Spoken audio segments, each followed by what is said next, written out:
प्यारे बच्चों, आज के इस क्लास में हम लोग बात करने वाले हैं रिलेशन और फंक्शन के बारे में। क्लास 11 में हम लोगों ने सेट्स को पढ़ा था कि सेट्स किसे कहते हैं। तो उसी से रिलेटेड हम लोग बात करने वाले हैं कि कार्टेशियन प्रोडक्ट ऑफ सेट्स क्या होता है। सबसे पहले हम लोग ये समझ लेते हैं। तो इसे समझने के लिए हम लोग एक सेट्स लेते हैं कि ए एक सेट्स है जो नॉन एम्प्टी है, मतलब उसमें कुछ एलिमेंट्स है। अब अगर इस सेट्स का अगर इसमें कुछ एलिमेंट्स दे देते हैं ए, बी और सी। अब अगर इस सेट्स का हम लोग कार्टेशियन प्रोडक्ट निकालना चाहते हैं या जानना चाहते हैं कि इस सेट्स का कार्टेशियन प्रोडक्ट क्या होता है, तो हम लोग कहेंगे कि ए क्रॉस ए करने से हम लोगों को बहुत सारा रिजल्ट मिलने वाला है। तो ये ए क्रॉस ए जिस तरीके से किया जाता है, इस मेथड को हम लोग बोलते हैं कार्टेशियन प्रोडक्ट, जो यहाँ पे दिया गया है कार्टेशियन प्रोडक्ट। तो कार्टेशियन प्रोडक्ट क्या होता है? एक्चुअल में दो सेट्स का प्रोडक्ट निकालना। लेकिन ये सिंपल अल्जेब्रिक मेथड नहीं होता, जैसे हम लोग अलजेब्रा में कर लेते हैं ए इंटू ए स्क्वायर या 2 इंटू 3 6 4 इंटू 8 और 24 32। इस तरीके से हम लोग यहाँ पर नहीं करते। यहाँ पर सेट्स का कार्टेशियन प्रोडक्ट निकालने का कुछ अलग ही तरीका है। तो यहाँ पर जैसा कि हम लोगों को दिख रहा है कि पहला सेट ए जो है उसमें 3 एलिमेंट है, ए, बी और सी। और इनका जब कार्टेशियन प्रोडक्ट करते हैं उसी ए, बी और सी के साथ, तो हम लोग किस तरीके से करेंगे।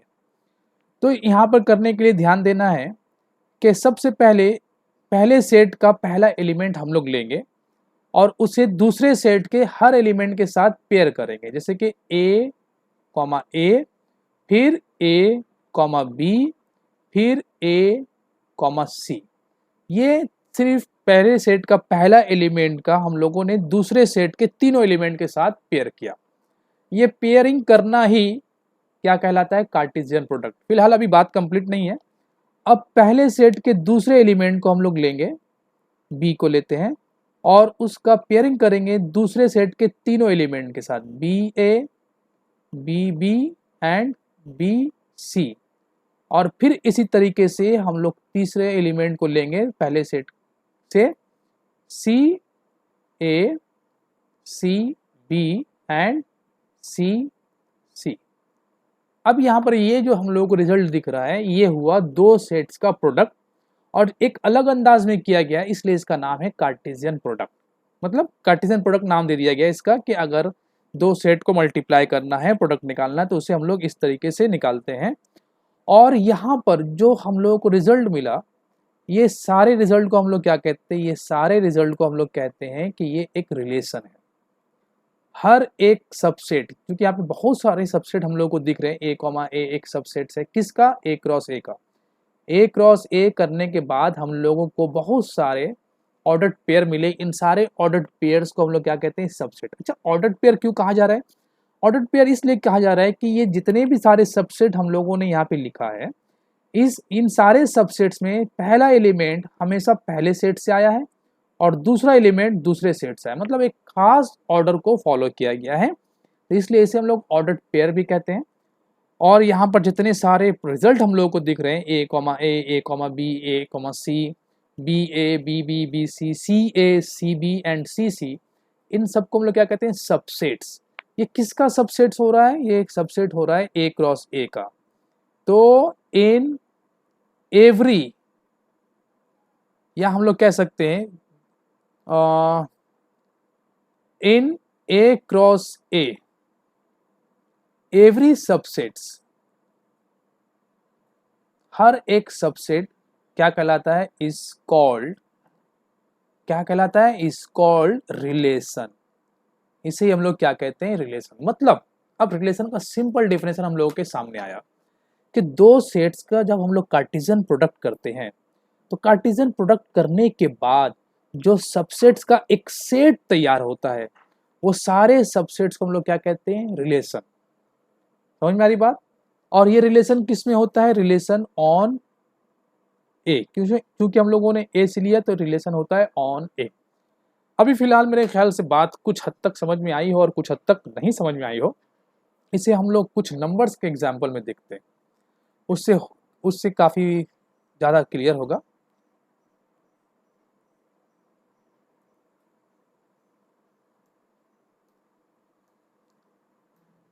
चलिए पहले हम लोग क्या करते हैं, दो सेट्स ले लेते हैं या एक सेट्स लेते हैं और उसमें कुछ एलिमेंट को कुछ इस तरीके से डाल देते हैं। एक सेट है ए और इसमें एलिमेंट ले लेते हैं हम लोग 1 2 3, बस ठीक है, इतना छोटा रखते हैं हम लोग, काफ़ी समझने के लिए अच्छा है।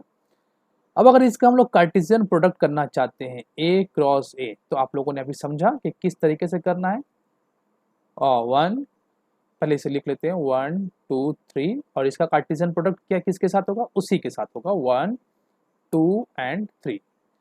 अब कार्टेशियन प्रोडक्ट करने से रिजल्ट क्या मिलेगा हम लोग को, 1 1 1 2 1 3, ठीक है। उसके बाद फिर 2 1 2 2 2 3, फिर 3 1 3 2 एंड 3 3। ये हम लोगों को क्या मिला, कार्टेशियन प्रोडक्ट।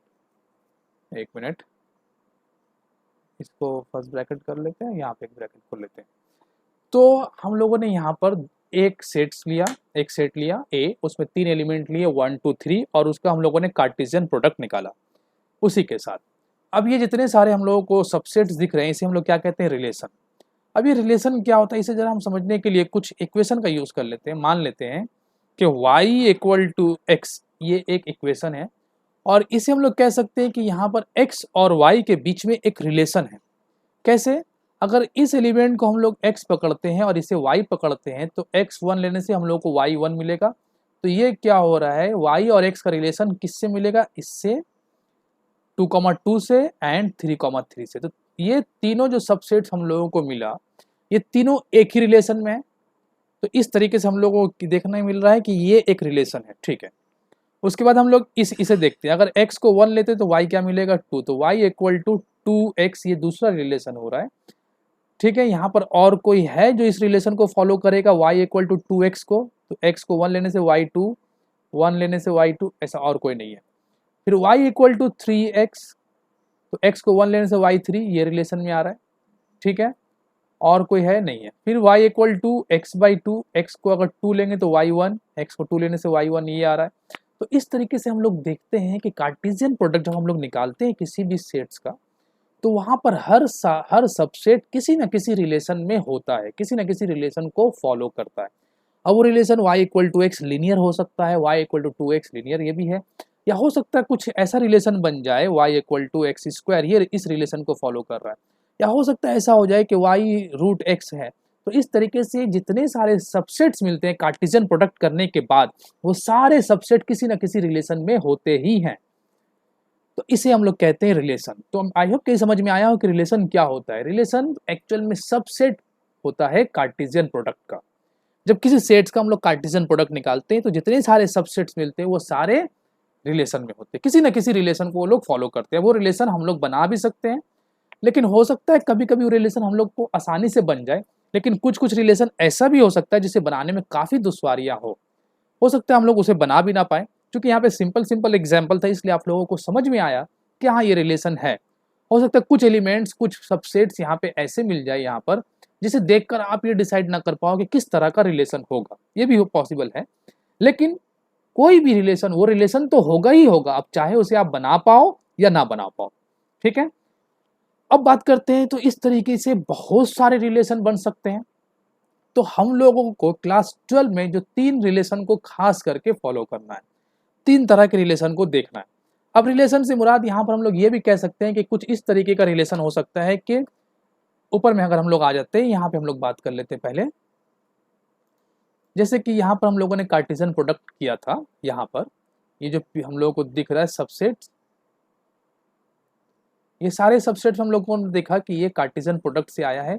तो यहाँ पे हम लोगों को ये समझ में आ चुका कि हर सबसेट किसी न किसी रिलेशन में होगा, श्योर होगा, जरूर होगा, इसमें कोई शक नहीं है। अब उन सारे रिलेशन में हो सकता है कुछ रिलेशन ऐसा आ जाए कि ए और बी एक दूसरे के परपेंडिकुलर है, ये भी एक रिलेशन है। ए एंड सी एक दूसरे का पैरेलल है, ये भी एक रिलेशन है।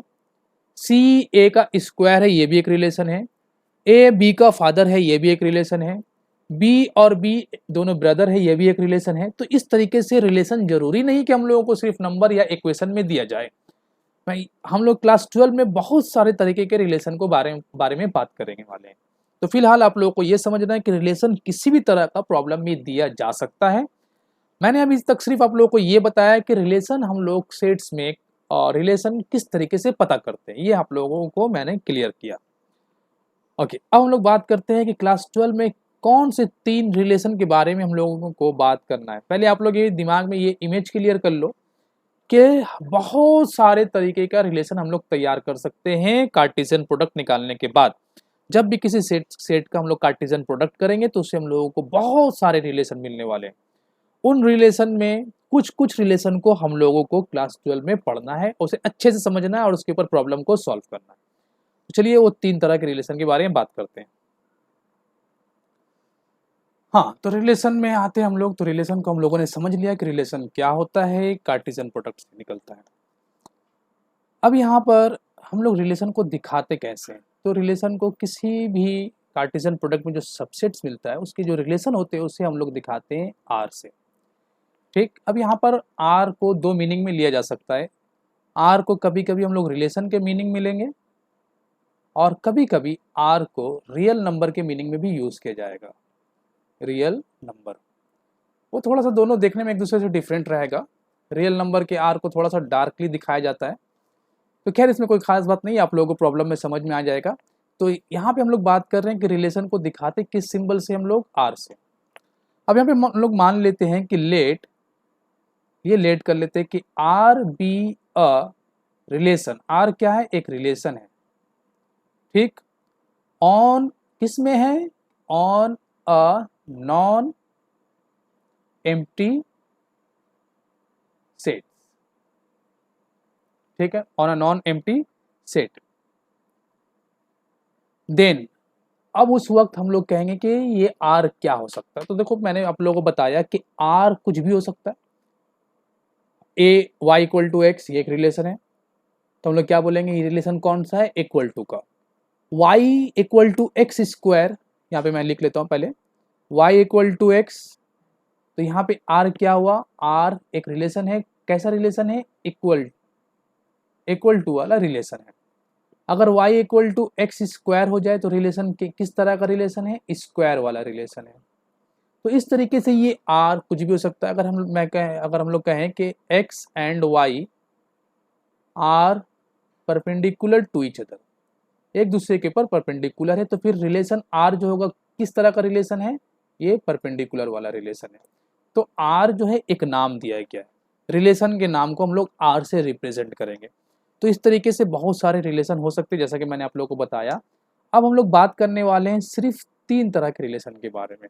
Types of relation, there are many types but we focus on number 1 reflexive, symmetric, transitive, और एक है इक्विवेलेंस रिलेशन। एक्चुअल में इक्विवेलेंस रिलेशन वो रिलेशन होता है जिसमें ये तीनों रिलेशन हो, मतलब कोई ऐसा रिलेशन जो रिफ्लेक्सिव हो, जो सिमेट्रिक हो और साथ ही साथ ट्रांजिटिव भी हो, तो उस रिलेशन को हम लोग कहते हैं इक्विवेलेंस रिलेशन। तो इक्विवेलेंस कुछ नहीं है, ये तीनों रिलेशन को ही एक साथ किसी सेट में या किसी रिलेशन में ये तीनों आता है, किसी फॉर्म में ये तीनों रिलेशन हो रहा है। रिफ्लेक्सिव रिलेशन भी हो रहा है, सिमेट्रिक भी हो रहा है और ट्रांजिटिव भी हो रहा है, तो उस रिलेशन को हम लोग इक्विवेलेंस बोल सकते हैं। अगर इन तीनों में से कोई भी एक नहीं है तो फिर वो रिलेशन इक्विवेलेंस रिलेशन नहीं होगा। ठीक है, अब हम लोग बात करने वाले हैं कि रिफ्लेक्सिव रिलेशन क्या होता है, सिमेट्रिक रिलेशन क्या होता है और ट्रांजिटिव रिलेशन क्या होता है। ये तीनों को हम लोग एक एक करके देखते हैं। सबसे पहले हम लोग बात करते हैं रिफ्लेक्सिव रिलेशन के बारे में। तो वही चीज हम लोग फिर से नोट कर लेते हैं कि let R be a relation on a non empty set A. Then उसके बाद देन आर इज, आर होगा, क्या होगा? Reflexive, symmetric, transitive. लेकिन कब?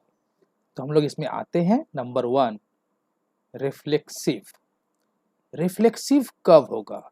इफ, एकदम ध्यान से सुनना, इफ ए कोई एलिमेंट है, कोई भी, ऐसे कि हम लोगों ने एक सेट लिया था ए जिसमें ए बी सी डी या ए बी सी एलिमेंट लिया था, उसी तरह का एक एलिमेंट है ए। इफ ए रिलेशन में है ए के साथ, ये वर्ड को, ये जो सिंबल यूज किया गया ARA, इसे समझ लो कि ए का रिलेशन ए के साथ है, मतलब कोई रिलेशन डिफाइन किया गया है, कोई रिलेशन बताया गया है और उस रिलेशन में ए खुद को प्रूव कर ले रहा है, मतलब वो रिलेशन खुद ए में सेटिस्फाई हो जा रहा है, मतलब उस रिलेशन में खुद ए खुद में आ जा रहा है। ये बात थोड़ा सा कंफ्यूजन हो सकता है, थोड़ी देर बाद और क्लियर होगा। That is A comma A belongs to R, के ए और ए रिलेशन में है for all A belongs to A. अब इसका मतलब क्या हो रहा है कि ए क्या है, एक नॉन एम्प्टी, एक सेट है नॉन एम्प्टी, मान लेते हैं ये वाला एक सेट है ए और इसमें कुछ एलिमेंट्स है ए बी सी डी, इस तरीके से बहुत सारे एलिमेंट है। तो इस लाइन का मतलब ये हो रहा है कि इसका मतलब हो रहा है कि ए बिलोंग्स टू ए, मतलब ए जो है सेट ए में है और A comma A belongs to R, और ये दोनों का मतलब एक ही है कि ए रिलेशन में है ए के साथ या ए कॉमा ए रिलेशन में बिलोंग करता है। मतलब कोई एक रिलेशन डिफाइन किया गया है और उस रिलेशन में ए खुद को सेटिस्फाई कर रहा है, मतलब वो रिलेशन ए खुद में फॉलो कर ले रहा है। तो वैसे रिलेशन को हम लोग बोलते हैं कि वो रिलेशन क्या होगा, रिफ्लेक्सिव।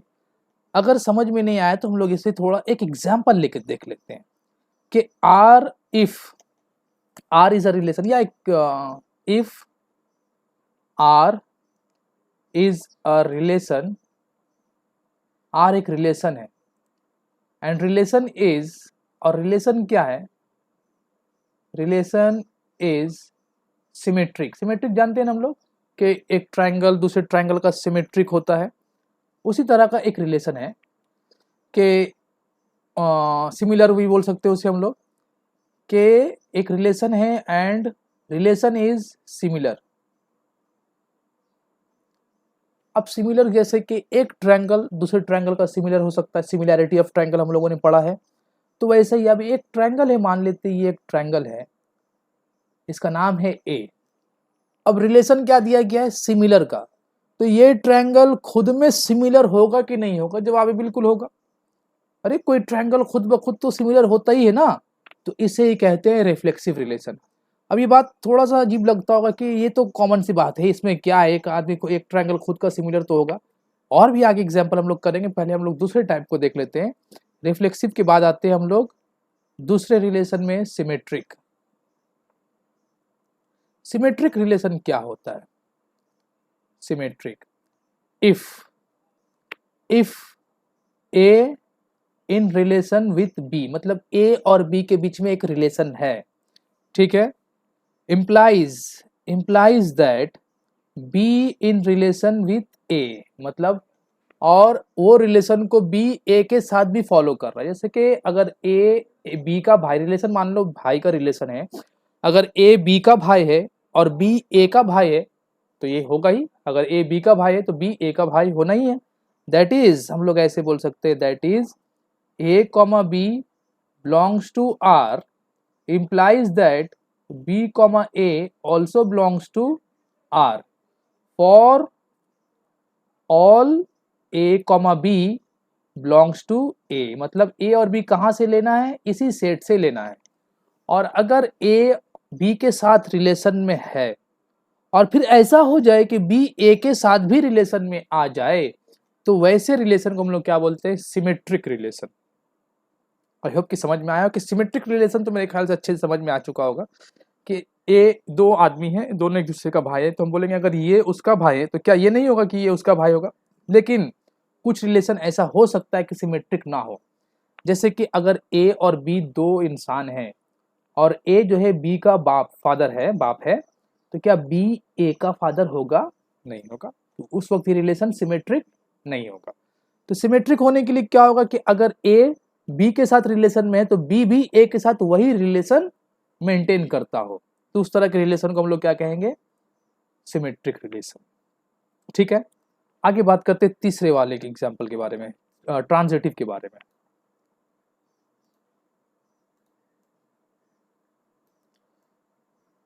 ठीक है, ट्रांजिटिव रिलेशन क्या होता है उसे समझ लेते हैं पहले। नंबर 3 में आते हैं हम लोग, ट्रांजिटिव रिलेशन। देखो, इफ अगर ए रिलेशन में है बी के साथ, कोई भी एक रिलेशन, मैं बार बार कह रहा हूँ कि रिलेशन कुछ भी हो सकता है, ए बी के साथ रिलेशन में है एंड बी वही रिलेशन मेंटेन कर रहा है सी के साथ, और अगर ऐसा हो जाए कि ए सी के साथ वो रिलेशन मेंटेन करने लगे, बात को समझने की कोशिश करो, कोई एक रिलेशन है जो ए बी के साथ मेंटेन कर रहा है, अगर वही रिलेशन बी सी के साथ मेंटेन भी कर रहा है, ठीक, तो ए बी के साथ एक रिलेशन में और बी सी के साथ रिलेशन में, अगर वही काम ए सी के साथ कर ले, मतलब वही रिलेशन अगर ए सी के साथ मेंटेन कर ले, तो फिर इस रिलेशन को हम लोग ट्रांजिटिव कहेंगे।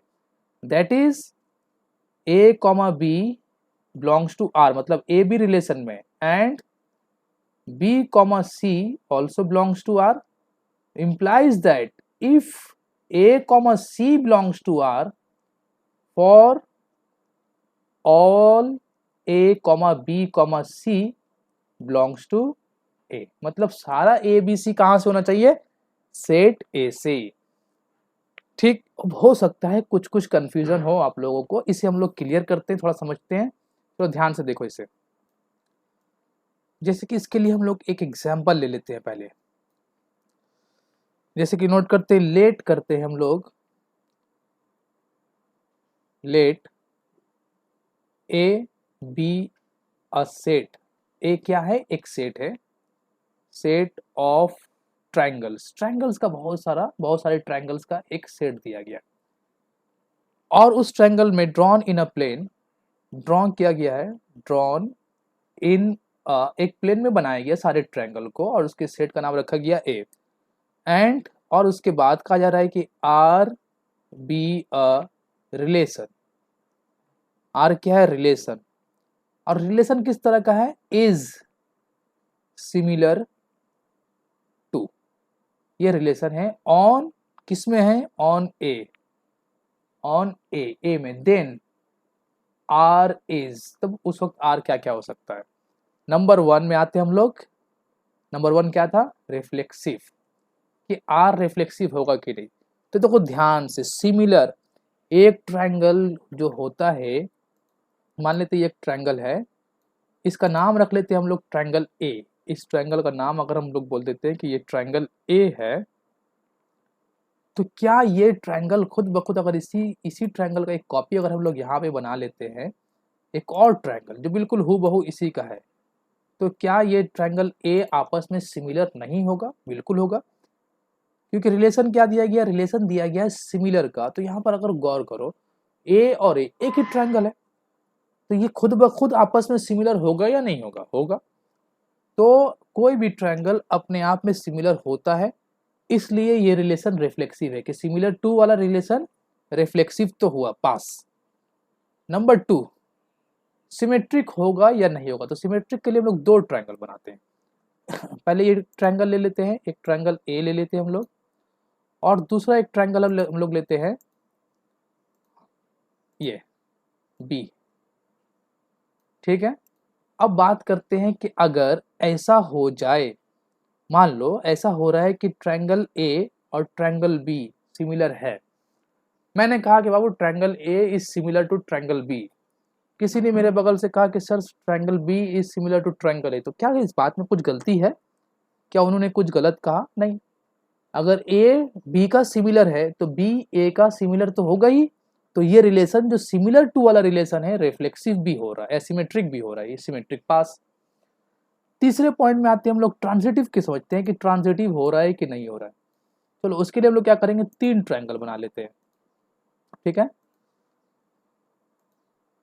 तो एक ट्रायंगल ये, दूसरा ट्रायंगल ये, और तीसरा ट्रायंगल ये ऐसे मैंने बना लिया अलग अलग तरीके से, कैसे। अब बताओ जरा कि अगर मैं कहूं कि ट्रायंगल ए और ट्रायंगल बी सिमिलर है, ये मैंने इसे अलग अलग बना लिया है ताकि आप लोगों को समझ में आए ठीक से, अगर ए और बी आपस में सिमिलर है, ठीक है, ए क्या होगा, बी का सिमिलर, और अगर मैं कहूं कि बी सी के साथ भी सिमिलर है, ए बी के साथ सिमिलर हो रहा है और बी सी के साथ सिमिलर हो रहा है, ये मैंने कह दिया, और मैंने पूछा क्या ए सी के साथ सिमिलर होगा, तो क्या जवाब होगा आप लोगों का, बिल्कुल होगा, क्यों नहीं होगा, कि अगर ए बी के साथ सिमिलर है और बी सी के साथ सिमिलर है तो ए और सी के बीच में सिमिलैरिटी तो होना ही है। तो ये रिलेशन क्या कहलाएगा, ये रिलेशन कहलाएगा ट्रांजिटिव, और यहाँ पर ये ट्रांजिटिव हो रहा है। ठीक, अब यहाँ पर हम लोग दूसरे एग्जाम्पल को लेकर देखते हैं। दूसरे एक रिलेशन में बारे में बात कर लेते हैं हम लोग कि मान लेते हैं कि ए एक सेट है। इसी तरह का एग्जाम्पल जो अभी हम लोगों ने लिया कि ए एक सेट है और इसमें क्या ड्रॉ किया गया है, set of straight lines, straight line का सेट है। बहुत सारे स्ट्रेट लाइंस ड्रॉ किए गए, ड्रॉन इन अ प्लेन, मतलब जैसे कि ये प्लेन हम लोग को दिख रहा है, एंड आर, और उसमें एक रिलेशन है R, R is a relation, और वो रिलेशन क्या है, इज परपेंडिकुलर टू, रिलेशन क्या है, परपेंडिकुलर टू। देन तो आर, उस वक्त R, then R is number 1 क्या रिफ्लेक्सिव होगा, नंबर 2 क्या सिमेट्रिक होगा, और नंबर 3 क्या ट्रांजिटिव होगा। यहाँ 3 बात सवाल है हम लोगों के पास। तो ध्यान से समझने की कोशिश करोगे कि रिलेशन क्या दिया गया है कि परपेंडिकुलर टू एक सेट है। देखो मैंने फिर से मैं कहानी को दोहरा रहा हूँ, मैंने कहा कि कार्टेशियन प्रोडक्ट के जितने सारे सबसेट होते हैं ना, वो सारे के सारे रिलेशन में होते हैं। उन सारे रिलेशन में से कुछ रिलेशन हो सकता है रिफ्लेक्सिव हो, कुछ सिमेट्रिक हो, कुछ ट्रांजिटिव हो सकता है कुछ भी ना हो। तो उन्हीं में से उठाया गया एक रिलेशन परपेंडिकुलर टू, और पूछा गया कि चेक करो ये परपेंडिकुलर टू वाला रिलेशन रिफ्लेक्सिव है कि नहीं है, सिमेट्रिक है कि नहीं है, ट्रांजिटिव है कि नहीं है। क्योंकि मैंने वहां दिखाया था y इक्वल टू एक्स एक अलग रिलेशन है, y equal to x square एक अलग रिलेशन है, y equal to root x एक अलग रिलेशन है। उसी तरह का सपोज कर लो, सोच लो कि एक रिलेशन दिया गया परपेंडिकुलर टू, कौन से सेट में, स्ट्रेट लाइन के सेट में। तो अब पूछा गया कि ये रिलेशन जो बोला जा रहा है y इक्वल टू एक्स की तरह, y equal to x square की तरह, a is the father of b, इस तरीके से एक रिलेशन है परपेंडिकुलर टू। तो ये परपेंडिकुलर टू वाला रिलेशन इस सेट, कौन से सेट में, स्ट्रेट लाइन वाले सेट में जो एक प्लेन में ड्रॉ किया गया है, रिफ्लेक्सिव है, सिमेट्रिक है, ट्रांजिटिव है या नहीं है। तो ध्यान से समझने की कोशिश करोगे।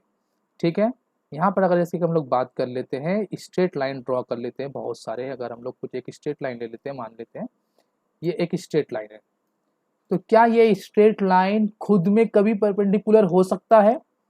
ये लाइन का नाम हम रख लेते हैं ए। बच्चों क्या ए खुद के ऊपर परपेंडिकुलर हो सकता है यार, क्या सिंपल सी बात है, कभी नहीं हो सकता।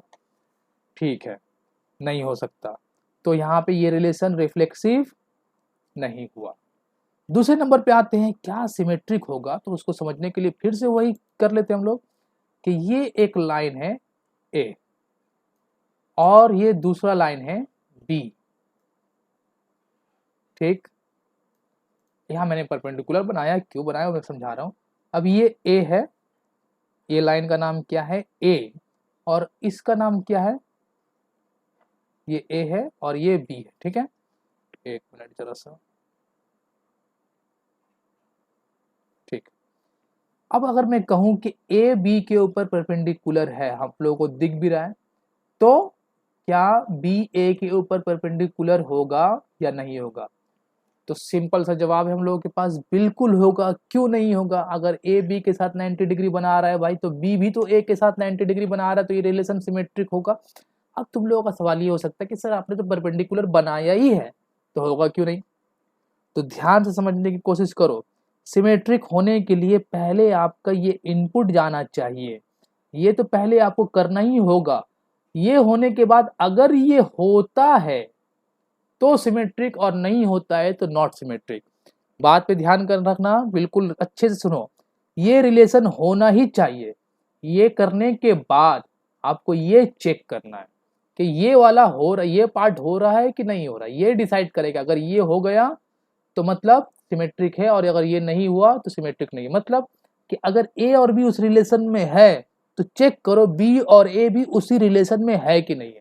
तो पहले ए और बी को रिलेशन में लाना पड़ेगा, ए और बी के उस रिलेशन में डालना पड़ेगा, उसके बाद चेक करना पड़ेगा कि बी और ए भी उसी रिलेशन में आ रहा है या नहीं आ रहा है। अब तीसरे नंबर पे आते हैं हम लोग ट्रांजिटिव। तो यहाँ पर चूंकि ए बी भी रिलेशन में और बी ए के साथ भी वही रिलेशन है परपेंडिकुलर टू वाला, इसलिए हम लोग कहेंगे कि ये सिमेट्रिक होगा। अब हम लोग बात करते हैं ट्रांजिटिव रिलेशन के बारे में। ट्रांजिटिव रिलेशन में अगर हम लोग ये कहें कि 3 लाइन ड्रॉ करते हैं, तो ट्रांजिटिव में पहले फिर से मैं समझा देता हूँ कि अगर ए और बी रिलेशन में है, बिलोंग्स टू आर, और बी और सी ये भी रिलेशन में है, तो चेक करो ए और सी रिलेशन में है या नहीं। अगर ये नहीं होगा तो ट्रांजिटिव नहीं होगा। सवाल यहाँ पर अटका हुआ है। तुमको पहले ए बी को करना पड़ेगा, बी सी को भी करना पड़ेगा और ए सी को चेक करना पड़ेगा। ए बी को रिलेशन में लाना ही लाना है हर हाल में। तुम उसे बिना लाए तुम कहीं कह ही नहीं सकते। ए बी को रिलेशन में लाओ, बीसी को भी रिलेशन में लाओ, उसके बाद चेक करो कि एसी रिलेशन में है कि नहीं है। नहीं है तो ट्रांजिटिव नहीं है, अगर है तो ट्रांजिटिव है। तो फिर यहाँ पर देखते हैं हम लोग कि अगर 3 लाइन ड्रॉ कर लेते हम लोग, पहले हम लोग ए बी को परपेंडिकुलर कर लेते। ये ए हुआ, इसके ऊपर बी ये हुआ, इसके ऊपर परपेंडिकुलर सी ऐसे बना लेते हैं, ये सी हुआ। ठीक है, अब ध्यान से समझो, ये ए हुआ, ए बी के ऊपर परपेंडिकुलर है, ठीक है, अच्छी बात है, 90 डिग्री बन रहा है। बी सी के ऊपर परपेंडिकुलर है, ठीक है, अच्छी बात है, 90 डिग्री बन रहा है। मतलब ए बी को मैंने रिलेशन मिला दिया, बी सी को भी रिलेशन मिला दिया। क्या ए और सी एक दूसरे के ऊपर 90 डिग्री बना रहा है? जवाब है नहीं बना रहा है। तो A C does not belongs to relation, so this relation perpendicular to is not transitive. लेकिन इसी सवाल को अगर हम लोग चेंज कर दे थोड़ा पैरेलल से, के पैरेलल के कंसेप्ट से, तो फिर वहां पे जवाब थोड़ा सा चेंज होगा। क्योंकि एक लाइन अगर पैरेलल के बारे में बोला जाए कि अगर इस परपेंडिकुलर टू के रिलेशन को रिमूव करके इज पैरेलल टू कर दे हम लोग, इज पैरेलल टू, तो उस वक्त क्या होगा जरा चेक करो कि कोई भी लाइन खुद में पैरेलल, मतलब क्योंकि जो लाइन में वो जा रहा है उसी लाइन में वो जाएगा। मतलब ऐसा तुम एक ना ख्याल कर लो कि ए का उसके साए के साथ, उसके इमेज के साथ, कोई इंसान रास्ते में चल रहा है, जिस डायरेक्शन में वो चल रहा है उसका इमेज भी, शैडो भी उसी डायरेक्शन में चलेगा। तो ये रिलेशन रिफ्लेक्सिव होगा क्योंकि ए खुद का पैरेलल रहेगा। सिमेट्रिक, अगर ए बी का पैरेलल है तो बी भी तो ए का पैरेलल होगा ही होगा ना। और ट्रांजिटिव, अगर ए बी का पैरेलल है और बी सी से पैरेलल है तो फिर ए और सी तो पैरेलल होना ही है। तो पैरेलल के केस में ये रिलेशन सब कुछ सेटिस्फाई करेगा, रिफ्लेक्सिव भी होगा, सिमेट्रिक भी होगा, ट्रांजिटिव भी होगा। लेकिन परपेंडिकुलर में ये केस सिर्फ सिमेट्रिक हुआ है, रिफ्लेक्सिव और ट्रांजिटिव नहीं हुआ। अब मेरे ख्याल से ये रिफ्लेक्सिव, सिमेट्रिक और ट्रांजिटिव का कंसेप्ट आप लोगों को काफ़ी दिमाग में चला गया हो। इसके ऊपर बाकी सारी बातें हम लोग नेक्स्ट वीडियो में करेंगे।